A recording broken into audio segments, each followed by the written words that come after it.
సుమన్ టీవీలో మీ business promotions కోసం ఈ కింది నెంబర్ను సంప్రదించగలరు.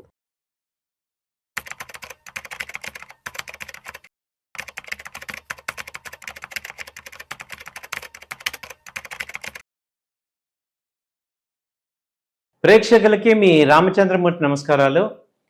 జోహో అనే కంపెనీ మనందరికీ తెలిసిందే. గ్రామీణ నేపథ్యం ఉన్న కంపెనీ.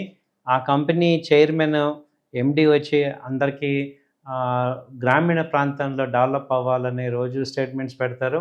అలాంటి ఆయన ఎటువంటి సమాచారం లేకుండా 300 మంది ట్రైనీల్ని ఒకే వేటుతో సిబ్బంది విధుల నుంచి తొలగించారు అని వచ్చింది న్యూస్. దీని మీద చాలామంది చాలా రకాలుగా విచారం వ్యక్తం చేస్తున్నారు. ఎటువంటి ముందస్తు సమాచారం లేకుండా దాదాపు 300 మంది ట్రైనీల్ని కంపెనీ ఒక్కసారిగా విధుల్లోంచి తొలగించినట్లు తెలుస్తుంది.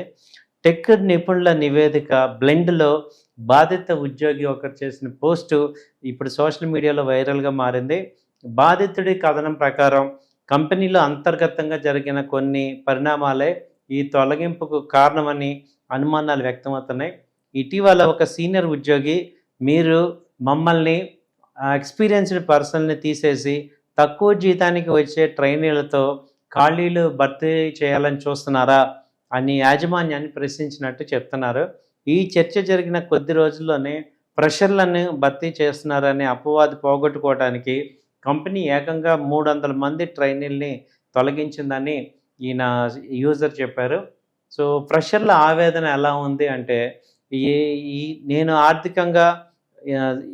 ఆర్థికంగా ఎదుగుదల లేని కంపెనీ నుంచి వచ్చాను. సో నాకు ఈ జాబ్ చాలా అవసరం, నాకు ఈ కుటుంబానికి చాలా జీవనాధారం. టీసీఎస్, కాగ్నిజెంట్ వంటి దిగ్గజ సంస్థల్ని కాదని ఈ జోహోకి వచ్చాను. అలాంటి కంపెనీల్లో బెంచ్ మీద ఉన్న కొంత బాగుండేది. ఇక్కడ ఏంటంటే అసలు నోటీస్ కూడా ఇవ్వకుండా మమ్మల్ని తొలగించడం అనేది తీవ్రమైన ఆవేదన అవుతుందని బ్లెండ్లో వాగిపోయాడు. అలాగే జోహో వ్యవస్థాపకుడు శ్రీధర్ వెంబు తరచుగా గ్రామీణ ప్రాంతాల అభివృద్ధి, అలాగే చిన్న పట్టణాల నుంచి ప్రతిభని వెలికి తీయటం మీద ఆయన సోషల్ మీడియాలో పోస్టులు పెడుతుంటారు. అయితే క్షేత్రస్థాయిలో పరిస్థితి అయితే భిన్నంగా ఉంది అని బాధితులు చెప్తున్నారు. చిన్న పట్టణాల నుంచి నియామకాలు చేపడుతున్నాను గొప్పగా చెప్పడమే కాదు, వివరణ లేకుండా వందలాది మంది యువత భవిష్యత్తుని దెబ్బతీస్తున్నాం అనేది ఇది ఏ రకమైన సంస్కృతి అని అడుగుతున్నారు.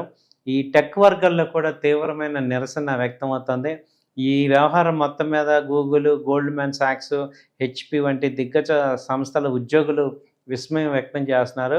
300 మంది కెరీర్లతో ఆటలాడటం దారుణం అని, ప్రెషర్లను పావులుగా వాడుకుంటున్నారని గోల్డ్‌మ్యాన్ సాక్స్లో పనిచేసే ఉద్యోగి వ్యాఖ్యానించారు.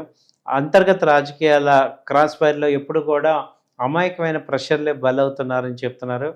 కంపెనీ స్పందన కోసం నిరీక్షణ చేస్తున్నారు. ఈ ఆరోపణలపై వివరణ కోరుతూ జోహో సంస్థ కొన్ని మీడియా సంస్థలు ఈమెయిల్ పంపాయి. అయితే దీనిపై కంపెనీ నుంచి అధికారికంగా స్పందన రావాల్సి ఉంది. ప్రస్తుతం ఈ అంశాలని కంపెనీ అధికారికంగా ధృవీకరించలేదు. సోషల్ మీడియాలో అయితే వస్తున్న పోస్టులన్నీ కూడా ఈ ఐటీ నిపుణుల్లో ఆందోళన అయితే కలిగిస్తున్నాయి. ఇది ఒకవైపు వాదన. రెండో వైపు వాదన ఏంటంటే, ఇప్పుడున్న కంపెనీ తీవ్రమైన ఒడిదుడుకులు ఎదుర్కొంటున్నాయి. ఐటీ కంపెనీలు ముఖ్యంగా ఈ ఏఐ, ఆర్టిఫిషియల్ ఇంటెలిజెన్స్ రావటం వల్ల ఇండియన్ కంపెనీస్ అన్నిటికీ కూడా ఒక రకమైన సెట్ బ్యాక్ అవుతుంది. ఆంథ్రోపిక్ రావటం వల్ల ఇండియన్ ఐటీ కంపెనీస్కి దారి దిక్కు లేకుండా అయిపోయింది. ఇప్పుడు ఉద్యోగులందరికీ కూడా డైరెక్షన్ ఏఐకి మారాలి అని వాళ్ళు రిపీటెడ్గా చెప్తున్నాము, అయినా కానీ వీళ్ళు మారట్లేదని కంపెనీ సైడ్ నుంచి కూడా వాదన వస్తుంది.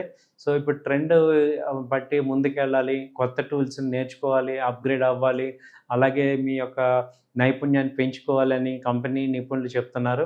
అలాగే స్కిల్డ్ పీపుల్కి రిక్వైర్మెంట్ అయితే ఎప్పుడూ ఉంటుంది. అయితే టాలెంట్ పూల్లో మనకి కావాల్సిన టాలెంటు, కంపెనీకి ఏ రకమైన టాలెంట్ కావాలో అలాంటి టాలెంట్ కావాల్సిన నైపుణ్యాలు పెంచుకోవాల్సిన బాధ్యత ఎంప్లాయీస్దే అని కంపెనీ సైడ్ నుంచి కూడా అంటున్నారు. ఏదేమైనా 300 మంది జాబ్లు కోల్పోవడం అనేది ఒక రకమైన పెద్ద షాకే. వాళ్ళందరికీ కూడా తొందరగా వేరే ఉద్యోగాలు రావాలని కోరుకుంటున్నాం. థ్యాంక్ యూ అండి. నమస్తే.